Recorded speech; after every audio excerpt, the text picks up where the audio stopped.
And the other thing I like to tell people is never too late. I had a friend, this is not the best story to tell because it's an extreme one, but he's a friend of mine. It's personal. It's real. This is no BS.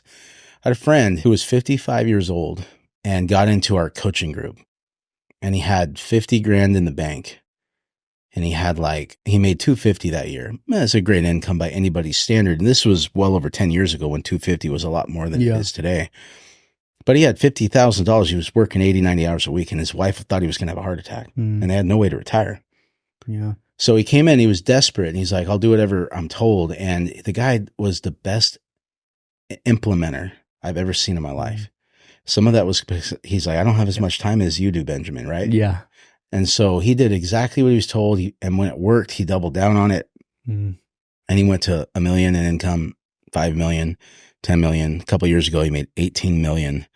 He has $75 million now, a house in the Hamptons, a private jet, and he started at 55. I only tell that story because this is a guy who had no college education, who had desperation and was at bottom financially, and his health was. He's also lost like 50, 60, 70 pounds. I mean, he looks younger today than he did 12 years ago. He's vibrant, healthy, connected to God. He gave away $1 million last year. That's amazing. Yeah, he gave away $1 million. Which is a little easier to do when you make 18, but still, that's the goal. That was his salary was 18. Like that's what he made. So you figure with taxes, he probably took half of that, and he still gave $1 million away.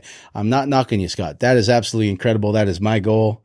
Yeah, I would love to give $1 million away one day. But anyways, my point to that is, it's never too early and it's never too late. Yeah, people can start this journey and they'll be amazed how much they can do in a short amount of time. And they just have to stop comparing themselves and living in the past and living with shame, like you mentioned, and regret. You just got to put it on the table and grab a guy like you, and they're around you, and ask people to help you. So what's the value of starting young from your perspective? I think it's time in the market. You know, the old saying, like, don't time the market. It's about time in the market. The whole, I love the saying also, the best time to plant a tree is 30 years ago. Second best time it's today. So I'm just like, man, start now. And often you're like, man, well, prices are too high or interest rates are too high. Well, there's always deals. You know, it really weeds out the people that are creative, that are legit. And, you know, it doesn't matter, you know, if rates are high, you just have to find a creative way. Like, you know, the last year we've been renovating a resort, and it was something that most people didn't want. It was like on the market for 2 years, but not really marketed that well. So I don't think a lot of people were seeing it. And, you know, something like that, that's not conventional, you know, where there's an RV park, a mobile home park, a cabin, a hotel, and, you know, and the cabins are 100 years old. You know, people are scared to even touch those things. And I get it.